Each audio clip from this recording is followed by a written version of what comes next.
Hello আসসালামু আলাইকুম dear learners, আমি জ্যাসন আছি আপনাদের সাথে, আর আপনারা আছেন অল্পশিখি.com এর সাথে। আশা করি সবাই ভালো আছেন। নতুন আরও একটি ভিডিওতে সবাইকে স্বাগত। তো কথা না বাড়িয়ে চলুন সরাসরি টিউটোরিয়ালে চলে যাই। Let's start.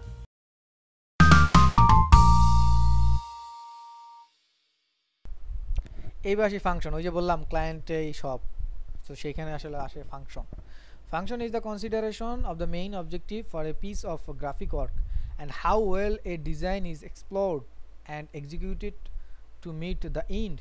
The ultimate goal of any graphic design is to communicate and make an impression. But what's equally important is that the right impression is made and the intended outcome is achieved. A good and thorough brief will include at least 3 key things: overview, requirements, intended outcome.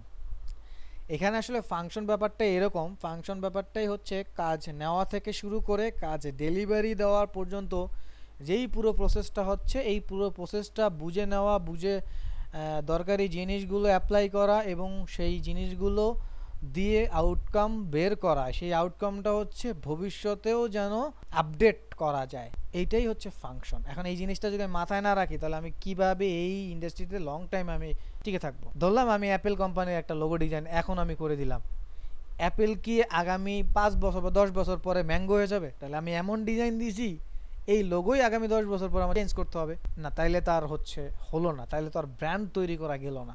নাম, meaning এগুলো রেখেই আসলে সামনেও যেন changeable কিছু হয়, এই জিনিসটাই আসলে ক্লায়েন্টকে বুঝিয়ে দেওয়া, এইটাই আসলে ফাংশনের ব্যাপারে বলতেছে। সো তার মধ্যে 3টা জিনিস আমরা আসলে রাখি বা বুঝি। কাজ নেওয়া থেকে শুরু করে কাজ জমা দেওয়ার আগ পর্যন্ত আমরা 3টা জিনিস ফলো করি: overview, requirements, intended outcome. So এখানে 3টার মধ্যে কিছু পার্থক্য আছে বা 3টার কিছু ডেফিনেশন আছে। সো দেখি। The overview should introduce the idea of the project and what exactly the design is intended for. The overview should clearly highlight the target audience the client wishes to address with any other relevant information which may be important.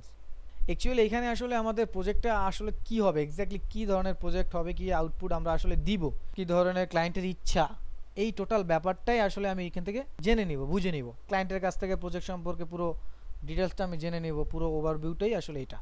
তারপর আসে requirement. The requirement will outline exactly what will be needed creatively across print and digital media. This could be anything from a printed poster or a brochure to a website. এটা আসলে মানে যা যা দরকার আমার, আসলে এক্স্যাক্টলি কি দরকার। যেমন আমি যদি বলি যে আমার প্রিন্ট মিডিয়ার জন্য কাজটা করতে হবে, তাহলে আমি ডেফিনেটলি আমি সেরকমভাবে ফাইলটা রেডি করবো, তাই না? তাহলে আমার এই জিনিসগুলো লাগবে। এখন আবার এমন যদি হয় যে ভাই আমি প্রিন্ট মিডিয়া না, আমার একটা ডিজাইন এটা আমার প্রিন্ট হবে, তাহলে আমার রিকোয়ারমেন্ট আবার সেরকমভাবে মেনটেন করে আমার কাজগুলো করতে হবে, তাই না? যে ভাই প্রিন্টের জন্য তো ভাই এই জিনিস লাগবে, পেপারের ব্যাপার স্যাপার, এই জিনিসগুলো সফটওয়্যারের ব্যাপার স্যাপার আছে, এইগুলো হচ্ছে রিকোয়ারমেন্ট। এবার আছে intended outcome. The intended outcome should clearly state what the client Hopes to achieve with the graphic work. That means how he or she wants people to respond to the work and how he or she wants to people think, feel or act. Kind of যে তাকে আসলে আমরা আউটপুটটা দিচ্ছি, সেই আউটপুটটার exactly তার যে গোলটা সেটা আসলে অ্যাচিভ হচ্ছে কিনা। এই ফাংশনটা আমার কাছে ইম্পর্টেন্ট।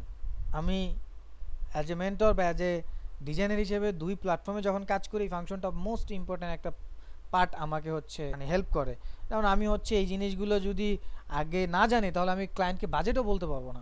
তো এই যে ব্যাপারগুলো না, এই ব্যাপারগুলো আসলে ফাংশনের মধ্যে না থাকলে বা এটা ফলো না করলে রিয়েল বা প্রপার আসলে আউটপুটটা পাওয়া যায় না।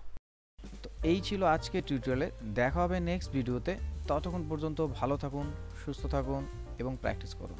আর ভিডিওটি ভালো লাগলে অবশ্যই লাইক, কমেন্ট, শেয়ার এবং সাবস্ক্রাইব করবেন। আল্লাহ হাফেজ, আসসালামু আলাইকুম।